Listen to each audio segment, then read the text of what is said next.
Olá, alunos do agronegócio, tá? Da disciplina de gestão ambiental aplicada ao agronegócio. Essa aqui é a nossa primeira aula de conteúdo mesmo. Lembrando que aquela aula anterior nós apresentamos o plano de ensino para vocês e explicamos essas adaptações que nós estamos fazendo em relação, né, à pandemia. Nós estamos agora num sistema de regime didático emergencial. Então, os professores, né, foram possibilitados aos professores algumas opções aí de como ministrar esses conteúdos. Tá? Evidente que algumas disciplinas elas estão sim suspensas por uma questão de acesso ao laboratório, a campo, encontro presencial, trabalho em grupo, que isso não está podendo ocorrer, tá bom? Mas essa disciplina aqui, boa parte dela é teórica, então ela pode ser ministrada. E a posteriori, talvez a gente possa planejar ali uma visita técnica, alguma coisa assim, se for possível realizar, tá bom? E nesse primeiro momento agora, gente, eu vou reforçar para vocês aquele pedido que eu fiz na aula de apresentação do plano. Essas aulas de conteúdo técnico aqui, ajudem a divulgar, repassem para frente essas aulas, né? Compartilhem aí com seus amigos. Pessoal que é da agronomia, pessoal que trabalha nas empresas, nas cooperativas, ajuda a divulgar isso. Porque como eu falei, eu já tinha começado um trabalho de gravar alguns conteúdos nesse canal que eu criei, né? Esse canal eu já tinha até criado ele um pouquinho antes da pandemia, mas de uma forma muito lenta ali, né? E até não muito organizada.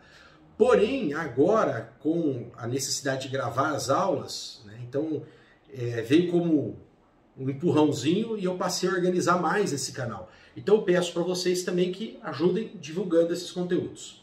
Vamos lá? Então é o seguinte, a primeira coisa que eu quero trabalhar com vocês aqui é relembrar alguns tópicos importantes, alguns termos importantes que a gente utiliza muito na gestão ambiental, tá? Bastante mesmo.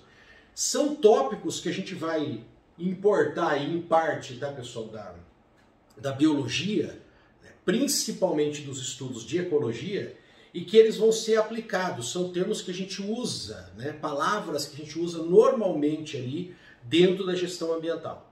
Tá? Então, primeiro vamos dar uma olhadinha nesses termos, tá bom? O primeiro desses termos, inclusive, que eu quero trabalhar com vocês, é justamente o termo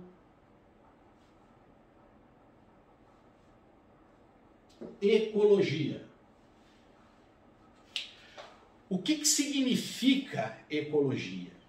Então hoje é uma ciência onde nós temos aí centenas, milhares, né? Milhares de pessoas se dedicando a esses estudos, diversas formas, diversos detalhes, nuances dessa disciplina, e junto foi importando outros cientistas, né? Então nós temos cientistas não só da biologia, mas nós temos pessoal da química, da física, da engenharia, né?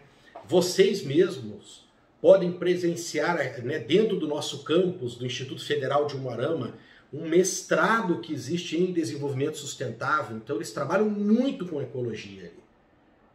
Alguns na área mais social, né, estudando os aspectos políticos, por exemplo, os aspectos jurídicos do meio ambiente, e outros lá numa ponta dura mesmo da ciência, que é a parte da química, da extração de óleos essenciais e tal, né?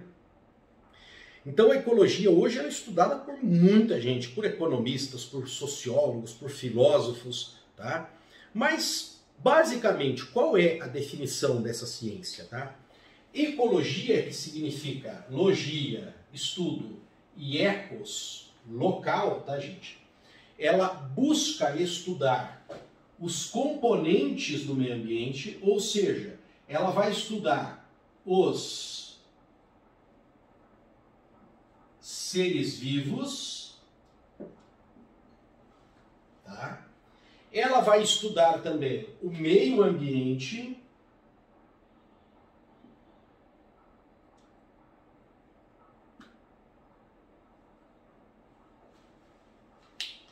só que esse estudo aqui, tá, não é um estudo estático, não é descrevi a árvore, descrevi o animal, não. Tá? Esse estudo da ecologia, ele está preocupado com a dinâmica que existe entre esses indivíduos aqui. Porque os indivíduos, eles, né, os componentes bióticos, abióticos, eles se interrelacionam. Então nós temos aqui o estudo das relações dinâmicas entre os componentes do meio ambiente. Tá? Vou dar um exemplo aqui para vocês, tá? Que ocorreu nos Estados Unidos, e depois eu dou um exemplo mais aplicado ao agronegócio, tá bom? Então vamos lá. Então nos Estados Unidos, eles criaram um parque, tá pessoal? Um parque para preservação, né, da flora e da fauna.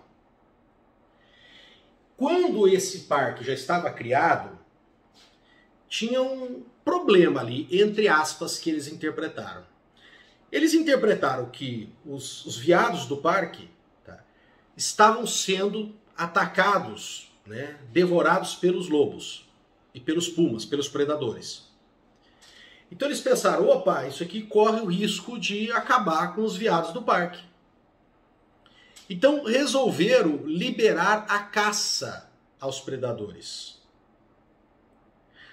Só que essa caça foi, assim, uma intensidade, um número de predadores que foi eliminados foi muito grande. E daí o que aconteceu? Sem a presença dos predadores, os herbívoros ali, de uma forma geral, não só os veados, mas os herbívoros que eram presa desses predadores, se multiplicaram em grande quantidade.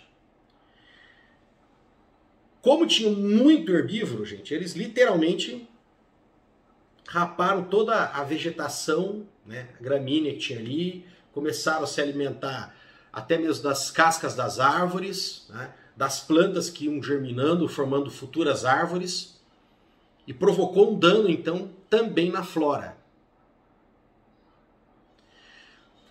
Como esses animais já não tinham como se alimentar, porque eles tinham comido tudo que eles podiam se alimentar ali dentro do parque, né, quando chegou o inverno, porque era uma região onde você tem um inverno bem rigoroso, então do que vivem esses herbívoros no período do inverno? Eles comem muito durante os outros períodos mais quentes do ano, adquirem uma massa corporal, gordura, que eles queimam durante o inverno. Acontece, como eles eram muitos, já tinham comido tudo que tinha, não podiam mais se alimentar, eles não tinham essa massa corporal, essa gordura acumulada. Quando chegou o inverno, uma grande parte deles morreu de fome. Então, vocês perceberam como o ambiente é interrelacionado? Né? Porque você interfere numa espécie, o ser humano interfere mesmo, e você vai atingir todo o ecossistema. Então, a flora foi afetada, o solo é afetado também, gente. Porque esses animais, eles se alimentam das gramíneas, e essas gramíneas tinham ali um efeito de proteger o solo também, evita erosão, etc. Então, quando esses animais comem muito, que esse solo fica desprotegido, também, né, quando derretia a neve, tinham chuvas, etc., facilita o processo erosivo naquele parque. E o próprio grupo de animais, que eram os veados, os herbívoros, que eles achavam que eles estavam preservando, né, liberando a caça aos predadores, também foi, né, praticamente eliminado, né, foi levado a um número muito menor do que o equilíbrio que eles tinham quando tinham os predadores. Então, a inter-relação entre predadores e presas mantém esse equilíbrio dinâmico que eu falei para vocês.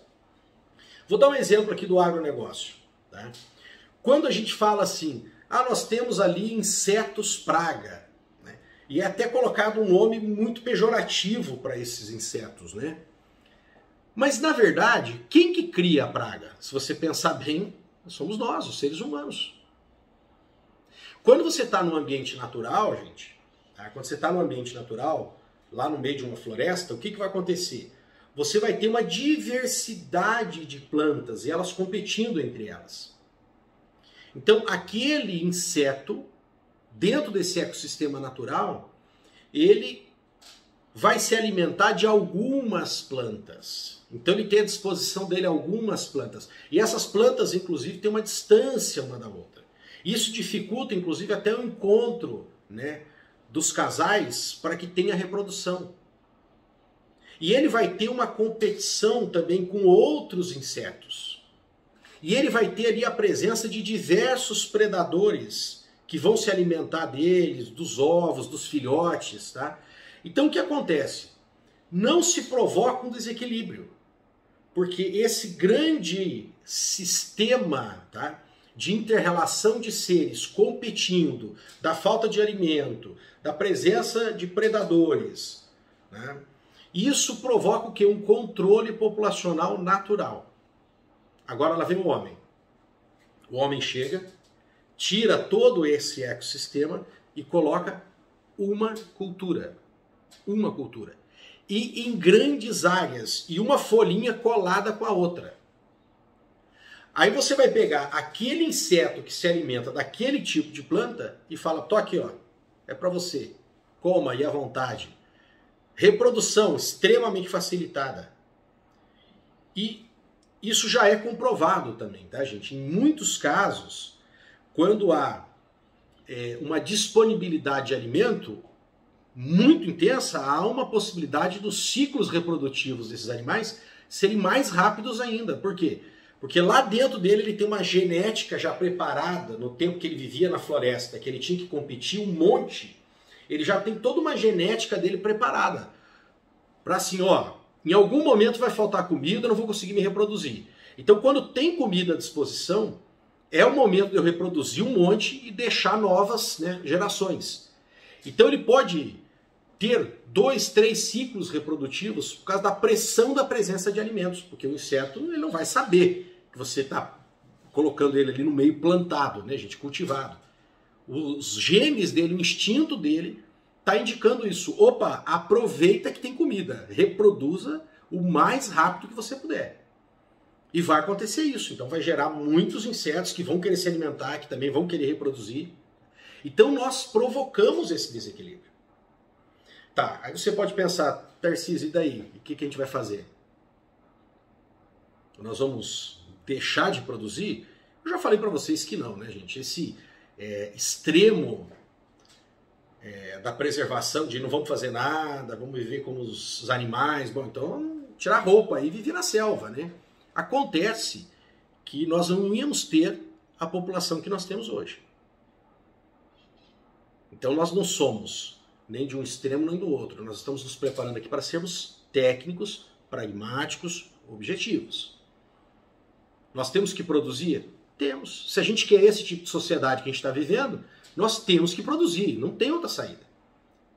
Há um estudo que eu já li aí há algumas décadas, né, quando eu comecei a lecionar praticamente 30 anos atrás, eu não me lembro mais da referência bibliográfica, mas que dizia que se a gente fosse coletar como animais, ou vamos pegar aqui como aborígenes australianos, ou viver como os indígenas primitivos no Brasil, mas bem raiz mesmo, bem natural, que a população mundial poderia ser uns 10 milhões. Nós estamos falando de mais de 7 bilhões de pessoas que precisam se alimentar. Então, esse sistema produtivo, ele vai continuar, ele não vai acabar. Mas então o que nós devemos fazer? Simplesmente pensar nessa possibilidade de alterando cada vez mais o ecossistema? Por exemplo, no caso dos insetos, vamos aplicar veneno. E vamos aplicar venenos cada vez mais fortes, eficientes em matar. Não, não é essa a saída. Porque aí nós vamos para o outro extremo também. Que nós vamos simplesmente não olhar as questões ambientais e vamos tocar o barco aqui. Até ver onde que vai dar. Não é assim. Nós temos que fazer o lado mais difícil, que é continuar a produzir mais ainda e com mais eficiência.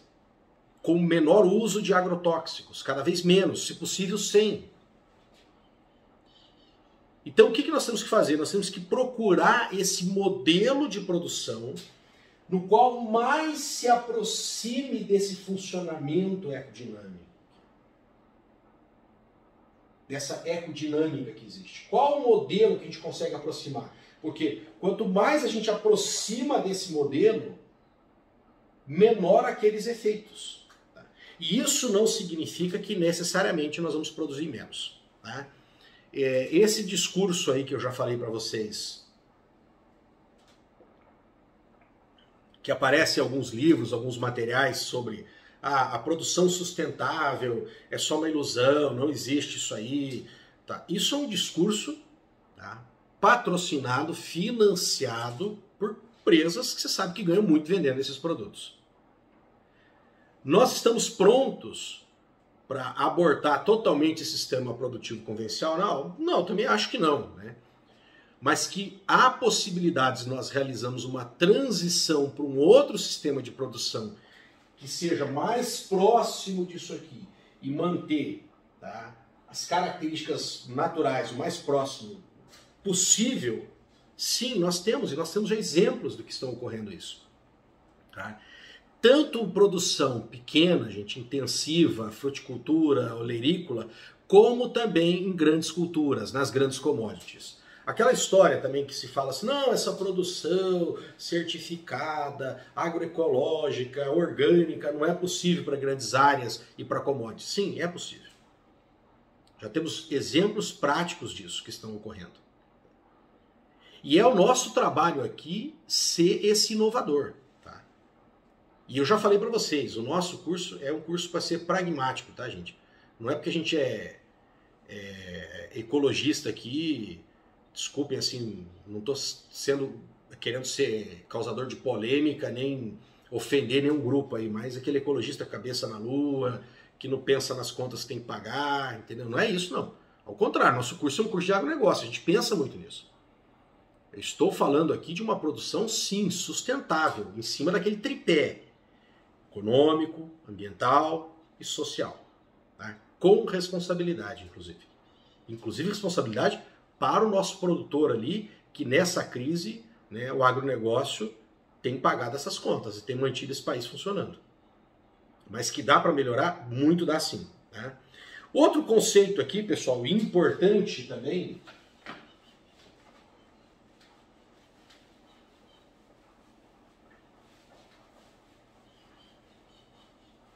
e que vocês vão usar muito, que é um conceito que se aproxima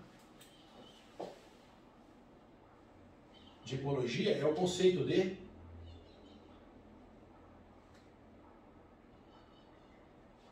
ecossistema. O ecossistema, tá, gente? Ele é formado pelos fatores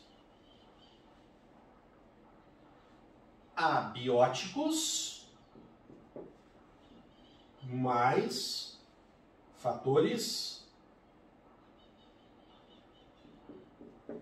bióticos. Tá? E mais uma vez, lembrando, não é essa descrição estática. Aqui muito nos interessa o quê?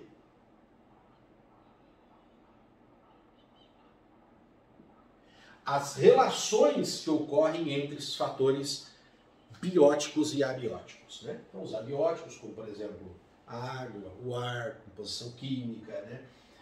No caso, por exemplo, dos cultivos, né? O tipo de solo, se você tem solo arenoso, argiloso, mais fértil, menos fértil, eufrótico, eutrófico, distrófico, e aí vai, né?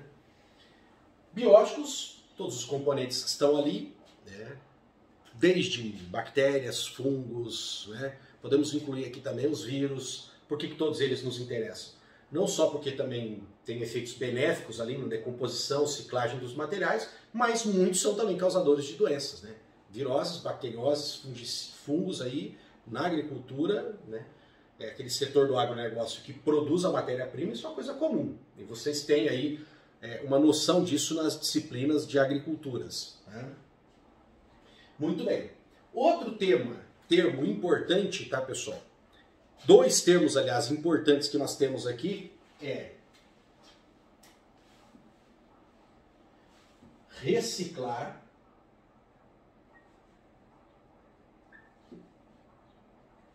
e reutilizar. Isso também aparece muito aí nos sistemas de gestão ambiental, tá? Então, reciclar, tá, pessoal, implica que nós vamos fazer uma transformação naquilo. Vamos transformar. Normalmente implica em passar por um processo industrial para transformar num novo material que você possa reutilizar. Vamos dar um exemplo típico do nosso agronegócio aqui. Tá? As embalagens de agrotóxico, tá, gente? Elas são hoje recolhidas e fazem a logística reversa. Vocês já estudam também. Então, lembrando que hoje o Brasil, inclusive, é um modelo disso. É um modelo. Tá?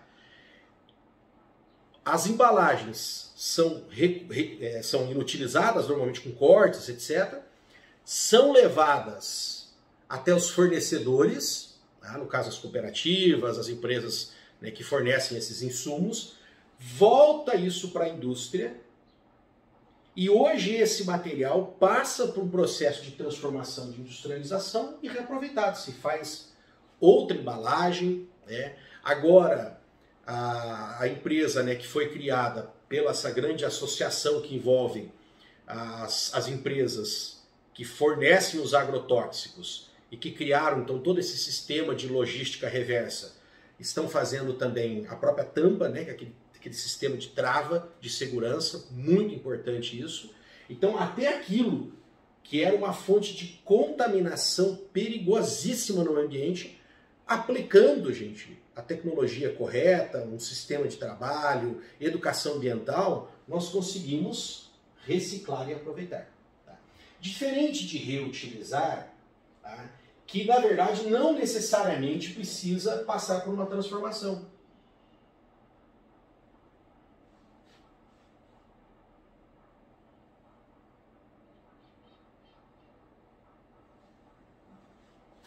Você não vai transformar aquele material, mas você vai reutilizar aquele material com as mesmas características que ele está ali. Você pode até fazer alguma adaptação ou não, né?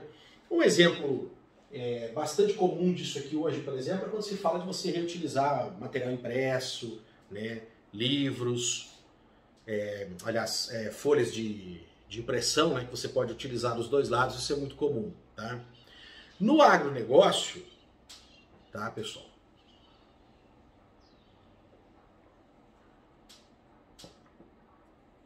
Isso assim, dentro da própria produção agrícola ali, a gente não tem muito essa questão de reutilizar, mas a gente tem a questão da manutenção. Né? Então, principalmente quando você fala do uso adequado de lubrificantes, quando você fala do uso adequado de máquinas, tá? Não é propriamente uma reutilização, mas uma utilização adequada disso evita que aquele material tenha que ser substituído. Então, por exemplo, no caso de óleos lubrificantes, né? A gente conhece muito, mas muita gente, tá? E produtores até de tamanho médio aí, né? Que o cara não faz um controle do número de horas de uso de um lubrificante. Ah, começou uma colheita, começou um plantio, vai lá e troca tudo. Ué, você está colocando material que poderia ser utilizado ali por mais algumas dezenas ou centenas de horas, e você está colocando ele para entrar num processo que ele vai ter que ser transformado. E se você estivesse utilizando ele adequadamente, o número de horas que realmente ele pode ser utilizado, você está economizando todo o sistema de logística reversa. E é óbvio, fazendo economia também. Então, essa questão aqui dos equipamentos, gente, filtros de tratores, né? E a própria máquina em si, quando você utiliza adequadamente, né, os equipamentos, quando você faz tração, por exemplo, com um trator dentro da potência dele, com as características de solo, umidade adequada, você está conservando o material e, lógico, com isso, evitando que esse material, né, esse equipamento, às vezes muito caro, a gente está falando às vezes, de equipamento de R$1 milhão, quase R$2 milhões, tá, esteja sendo utilizado inadequadamente. Então você pega ali, meu amigo, se você está falando de um equipamento aí de R$2 milhões e pelo mau uso você está jogando 10% da vida útil dele fora, imagina o prejuízo que você está tendo. E quando nós falamos em escala de grandes produções, no caso de commodities, as grandes propriedades de produção de cana, as grandes propriedades de produção de soja, você imagina quanto que isso representa. Se você tem lá 15 máquinas dentro de um parque desse, que você esteja utilizando ela certinho ali, gente, questão dos óleos, o período correto, a máquina trabalhando tudo que ela pode render mesmo, antes de ter que fazer manutenção, trocar, né? Ou realmente se transformar numa sucata, mas imagina se você conseguir ali 2, 3% dentro de um parque de máquinas que custa aí entre 1.200.000 e 1,5 milhão hoje. Então você imagina quanto que representa isso no final. Tá? O gestor já pagou o salário dele com isso, tá bom? Vamos lá. Outro termo importante, pessoal, é o próprio significado do que a gente atua nessa disciplina.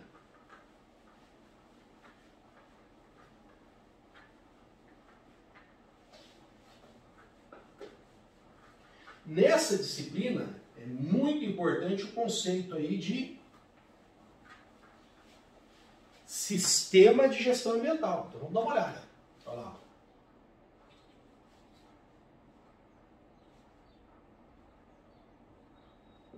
Sistema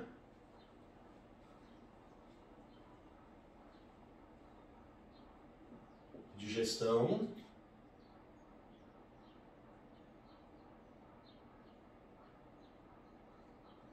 ambiental.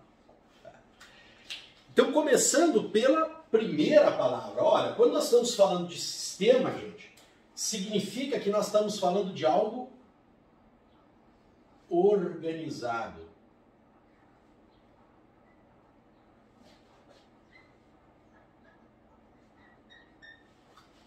Então é isso, sistema é algo organizado. Quando você fala lá, né, do seu avô, daquele seu tio, né? Ou no caso do professor, já está ficando mais velhinho também, ele fala assim, esse cara é meio sistemático. Ou daquele cara que ele é meio sistemático. O pessoal está colocando isso como um sinônimo de chato, né? Mas na verdade, se você fala que o cara é sistemático, é que ele gosta das coisas num determinado padrão. Que aquilo tem que funcionar daquele jeito. Pode ser até do jeito dele, né? Nem sei se do jeito dele é muito certo, mas ele tem um jeito de funcionar as coisas. Ele quer as coisas organizadas, que sigam aquele roteiro, aquele padrão. Então, quando nós falamos aqui que é um sistema, significa que você organizou. Você montou um roteiro. Ó, você vai fazer A, depois de A você vai fazer B, depois de B você vai fazer C. E nós vamos seguir isso aqui. Nós vamos seguir. Outra coisa que também nós podemos ter aqui, gente, junto com essa palavra, é que sistema, a gente pode subentender também que é algo sistêmico. Ora, o que significa essa expressão sistêmico? Sistêmico significa o todo, tá? Nós estamos também aqui querendo usar a palavra, podemos utilizar a palavra holística. Holístico significa todo, global, tá? Então você quer começar o sistema do início ao fim. Do início ao fim. Então não adianta falar assim, não, eu cuido muito das questões ambientais, das regras, das normas, aqui, ó. Depois, o restante antes, o restante depois não me interessa. Não, não é assim. Nós estamos dizendo que tem que ser sistêmico, tem que ser holístico. Tudo, desde o início da produção dos insumos, passou pela produção agrícola, passou pelo processo de industrialização, todas as etapas de transporte, tudo isso aqui até chegar lá na gôndola, quando o cara pegou, aí ele levou para casa, aquela própria embalagem, né, ou ela é biodegradável, ou ela tem um retorno, ou ela tem uma utilização. Então todo esse processo visa zerar qualquer dano ao meio ambiente, ou pelo menos diminuir ao máximo esse dano ao ambiente, e resíduos e contaminações. E já aqui eu aproveito para falar do problema que é o agronegócio. Então hoje, transformar toda essa cadeia produtiva do agronegócio, colocar ela dentro de um grande sistema de gestão ambiental é um dos problemas. Porque se você quiser uma gestão ambiental total, você vai ter que ir lá no produtor de insumo, aí o sistema de gestão ambiental dele ali tem que estar encaixado, em consonância, quando chega dentro da propriedade. Da propriedade vai para a indústria de transformação, de transformação vai para os atacadistas, para os varejistas que vão distribuir esse alimento transformado, ou para quem vai fazer exportação disso também. Porque não adianta você falar que sistema lindo para o meu país, aí eu transfiro tudo para outro país, né?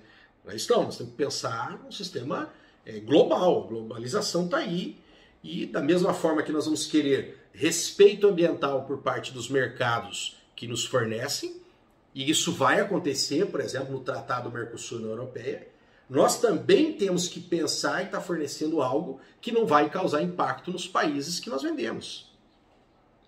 Então é uma complexidade e tem muito trabalho aqui para ser feito. Para ter então esse sistema de gestão ambiental completo. E daí, inclusive, a importância do sistema de rastreabilidade. Então você saber tudo, mas não é só rastreabilidade do soja e do gado, não. É rastreabilidade de tudo que entra na produção, do que gera de produtos e até o final ali do destino do que sobra na mão do consumidor final. Tá bom? Muito bem. Outra palavra importante aqui, gente, é que o sistema implica no quê? Em gestão. Gestão também nós podemos entender como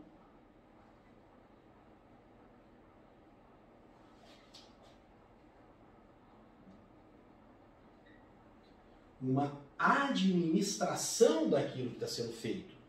Então, as pessoas estão ali implementando tudo isso que foi bolado aqui, todo aquele plano, todo aquele conjunto de regras, as pessoas estão ali implementando aquilo, elas estão acompanhando e fiscalizando aquilo. E, ao mesmo tempo, estão interferindo, fazendo as correções.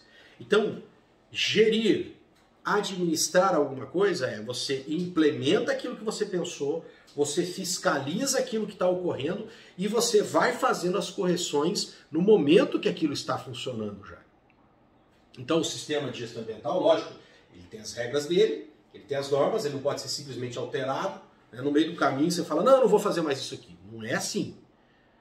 Ele tem que ser seguido, até porque quem vem de fora para fazer essa certificação, gente, ele vai chegar lá e falar, peraí, eu tenho um roteiro aqui para seguir. Você alterou totalmente o roteiro, cara. Então é muito importante isso, tá, pessoal? Que se siga esse roteiro. Então, muito bem. Administrar é implementar, fiscalizar e fazer as interferências, necessárias adaptações para que o processo continue. E é óbvio, ambiental, como nós já falamos, porque está se referindo ao quê? Ao ambiente que nós estamos obrigatoriamente interferindo. Então, como preservar essas características o mais próximo possível do ecossistema natural. E quando surgem novas técnicas, quando nós conhecemos coisas novas, tecnologias, que, se possível, possamos melhorar aquilo que já tinha. Exemplo, nós tínhamos uma aplicação de agrotóxicos com produtos extremamente tóxicos.